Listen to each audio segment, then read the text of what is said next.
Welcome back to Computer Science. The subject we're looking at today is computer science, and the topic is SQL injection and DDoS, or distributed denial of service. Now we're going to go over to Mr. Holton, who's going to explain what those things are, and then you've got some tasks to do, followed by some exam questions. There are particular attacks out there, particular types of hacking attempts and other sort of stuff that are only focused on servers. So servers, as a reminder, they provide a service as they sound. So if you imagine your computer at home there, and it's going to request a website, it requests the website from a server, and this makes the server vulnerable to various different types of attack. So there's your server there, and it will get the request that you're sending, and it will send a response to you. So that might be your web page, for example. So let's cover the first one that we need to worry about, because this server here can be a web server, but it can also be a database server, and it can also be a combination of the two, actually, most likely a combination of the two.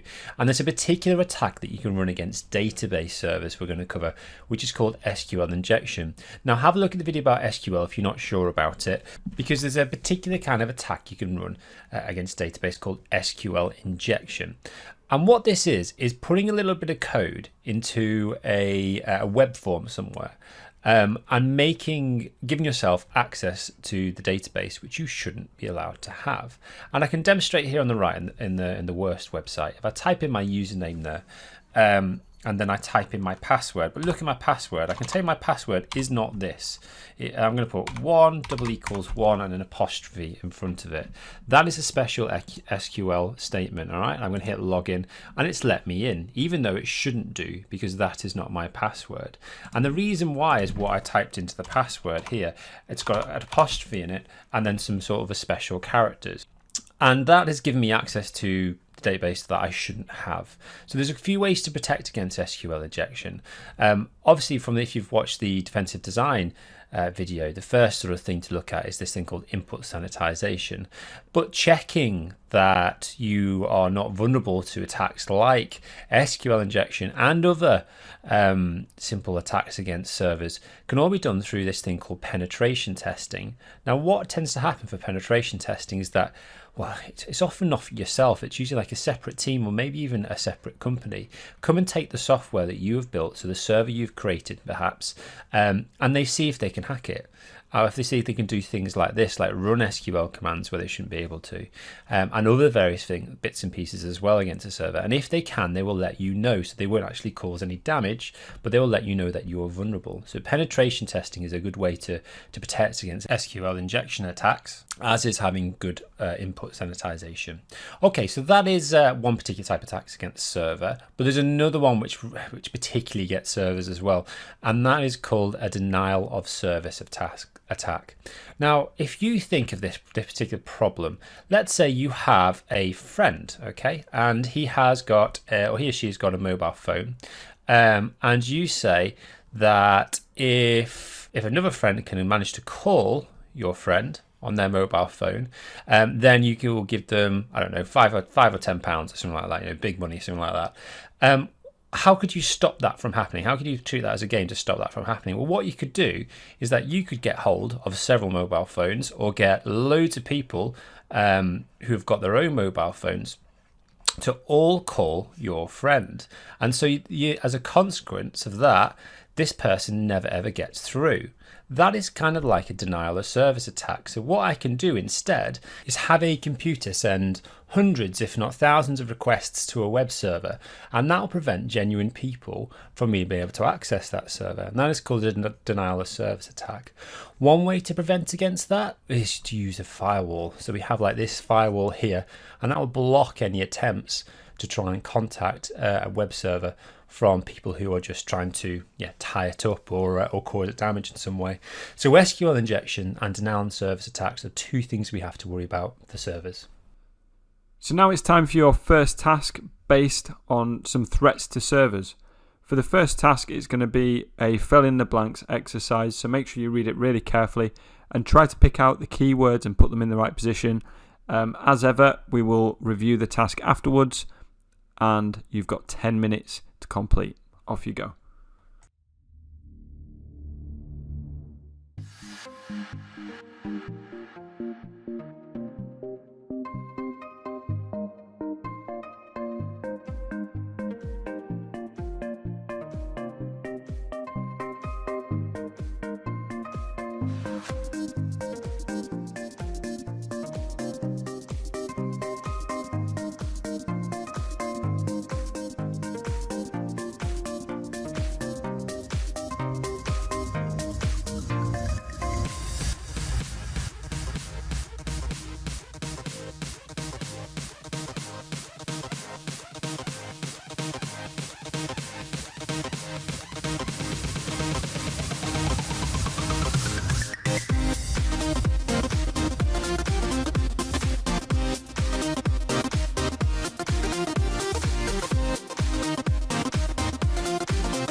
And that is time up. So we're now going to go over to Mr. Barnes to review that activity. Okay, so let's have a little look at this activity about SQL injection and DDoS. So it's a fill in the blanks activity, so let's get started. So we've got SQL injection, malicious blank. Well, this is when malicious data is entered into a website form. Okay, so this will be like where you've got your username and password quite often at the sign in for a website.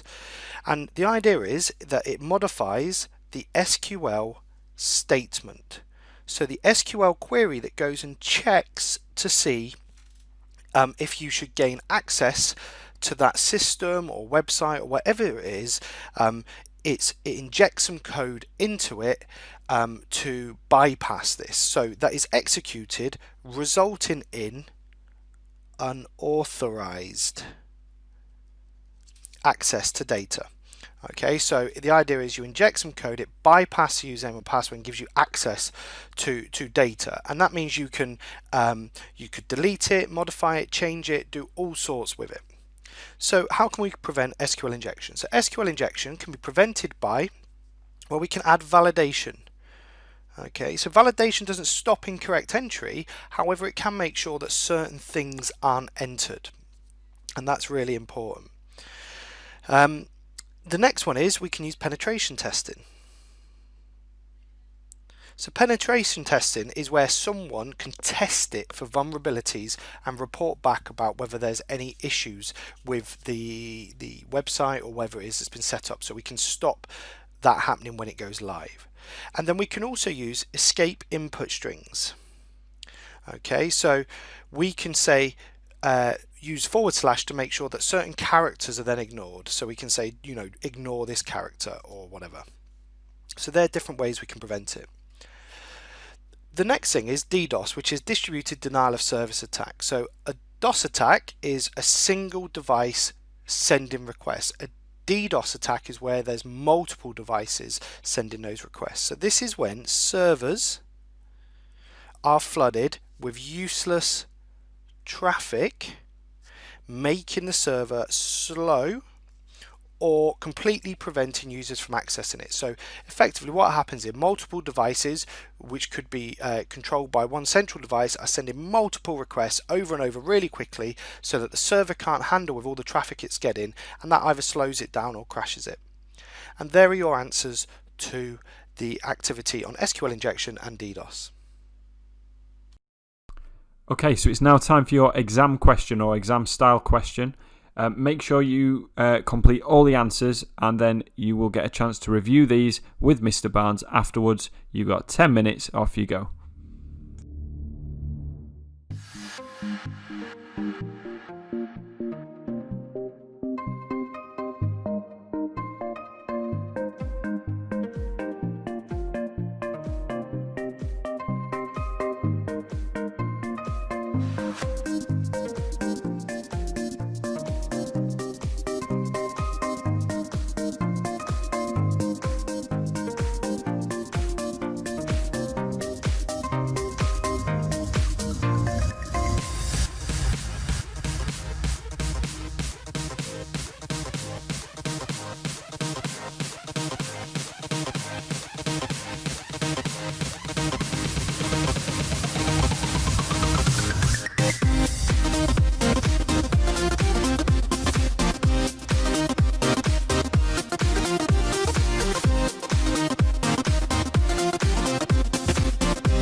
Hopefully you had enough time to complete those. As ever, over to Mr. Barnes to review the answers. Please make sure that you amend your answers if you didn't get them 100% right. Okay, so let's have a look at these questions based around system security and in particular SQL injection. So we've got here, describe the use of SQL injection, 4 marks. So what we need to do is essentially explain how SQL injection works. So I'm going to say SQL injection is when malicious code is entered into the username and password fields on a form. It is done to bypass the authentication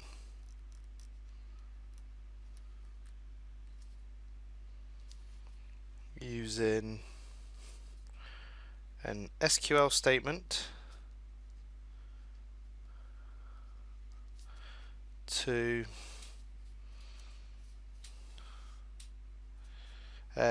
is bypass using an SQL statement which modifies the SQL in the code to give access without permission to data.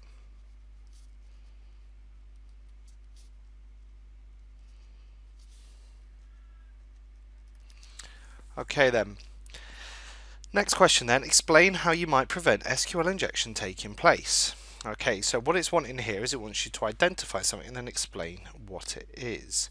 So I'm going to say you could add validation to the fields to prevent unwanted characters or SQL strings being entered. Okay, so before we do the last question, let's have a look at these two. So just going to move that down a bit. So for the first question then, we've got SQL injection is when malicious code is entered into username and password fields on a form. So malicious code is entered into a website form. So 2 marks there. It is done to bypass the authentication using an SQL statement which modifies the SQL in the code. So to modify the SQL statement to give access without permission to data, resulting in unauthorized access. Perfect. 4 marks. So the second question then that we had was about how might you prevent it. So we've got here, you could add validation, perfect, 1 mark, to the field to prevent unwanted characters or SQL strings being entered. To check what's been input does not contain disallowed characters, perfect. So you could have also mentioned escape input strings, penetration testing. You could have also had things like input sanitization to remove any unwanted characters as well. Right, let's have a go at this last question then. So this wasn't directly covered in this lesson, but links with the whole system security theme. So it says describe an additional threat to the security of a website, and this is actually 3 marks. Okay. So what it wants you to do here is name an additional threat and then describe it. So the naming gets you 1 mark, the descriptions get you another 2. So we're talking about websites here, so I'm going to say a denial of service attack.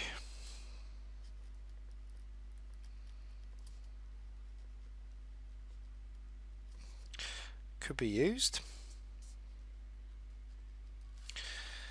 This is when multiple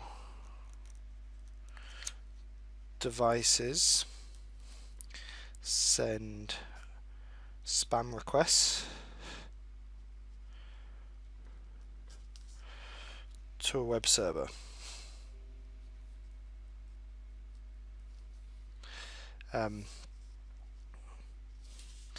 The web server cannot handle it and will slow down or crash. Okay, so there's my answer. Let's just move these up. So what have we got on our mark scheme?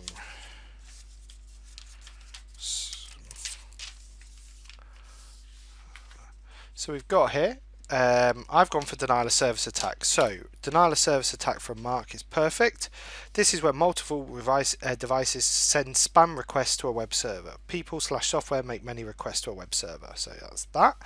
The web server cannot handle it and will slow down or crash. And that meets that third bullet point there. So other things we could have said in this answer would be a virus. This is software that replicates itself, that can delete stuff, slow stuff down. We could have also said brute force attack and how that works. There are certain things you wouldn't be able to say here that wouldn't be applicable to a website. So it's very important you read the context of the question. And that is everything you need to know about SQL injection and DDoS. We will see you next time.